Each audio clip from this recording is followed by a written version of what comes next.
बिस्मिल्लाहिर्रहमानिर्रहीम अस्सलाम वालेकुम। आज आपके साथ आलू कतले की रेसिपी शेयर कर रही हूँ और एक ऐसी रेसिपी आपको दे रही हूँ जो कि बहुत जल्दी बन जाएगी और बहुत आसानी से आप बना पाएंगे। सुबह का टाइम कम है और आप इसको नाश्ते में बना सकते हैं, दोपहर के खाने और रात के खाने के लिए बेहतरीन और आइडियल रेसिपी है।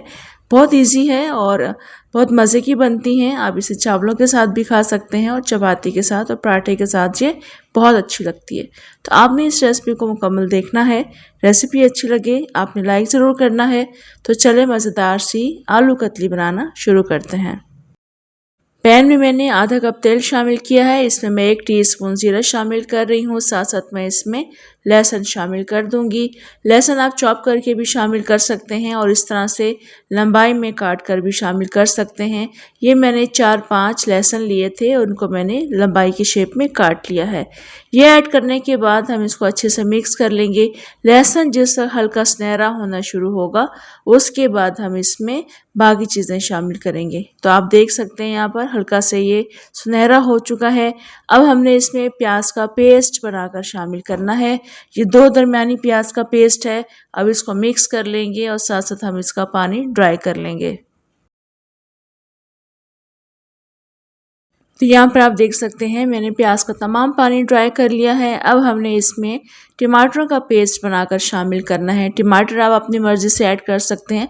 मैंने 3 बड़े साइज़ के टमाटरों का पेस्ट बनाकर ऐड कर दिया है। शोरबे वाली कतली बना रही हूँ इसलिए मैं इसमें टमाटरों का पेस्ट ऐड करूँगी। छिलके इसमें नज़र नहीं आते, शोरबे में अच्छे लगते हैं। तो यहाँ पर मैंने टमाटरों को भी मिक्स कर लिया है। अब इसमें स्पाइसेस ऐड करेंगे। अपने टेस्ट के अकॉर्डिंग हम इसमें नमक शामिल करेंगे। कुटी हुई मिर्ची भी मैं इसमें इस्तेमाल करूँगी और पिसी हुई मिर्चों का इस्तेमाल भी करूँगी। तो 2 टीस्पून मैंने पिसी हुई मिर्चें शामिल की हैं। साथ साथ हम इसमें कुटा हुआ धनिया शामिल कर देंगे 2 टीस्पून भर के और 1/4 टीस्पून हल्दी शामिल कर देंगे। अब इन सबको अच्छे तरीके से मिक्स कर लेंगे। अब हमने टमाटरों का पानी भी ड्राई करना है।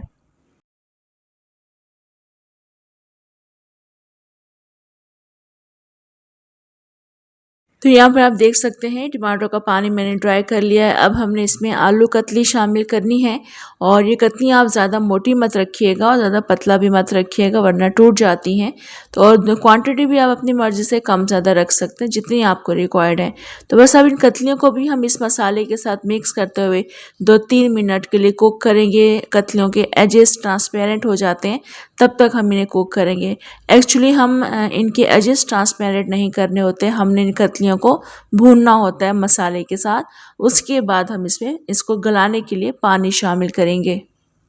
कतलियों को मैंने कुक कर लिया है 2 से 3 मिनट के लिए। अब हम इसको गलाने के लिए पानी शामिल करेंगे। फिलहाल मैं इसमें 1 कप पानी शामिल कर रही हूँ। शोरबा आपको जितना बनाना है उस हिसाब से आप पानी शामिल करके मिक्स करके इसको कवर करके रख दीजिएगा जब तक कि आलू ये गल नहीं जाते।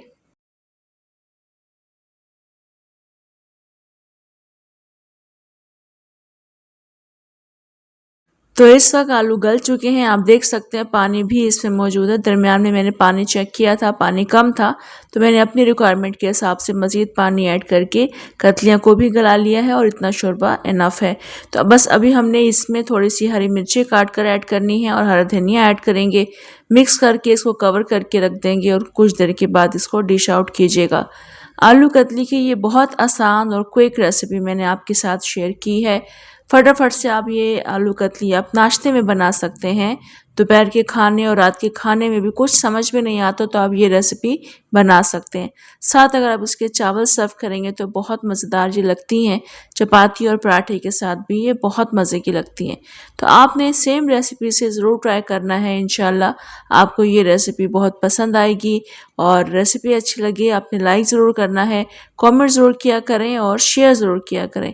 इजाज़त दें मुझे, इंशाल्लाह दोबारा आऊँगी एक और बहुत मज़ेदार रेसिपी के साथ। अल्लाह हाफ़िज़।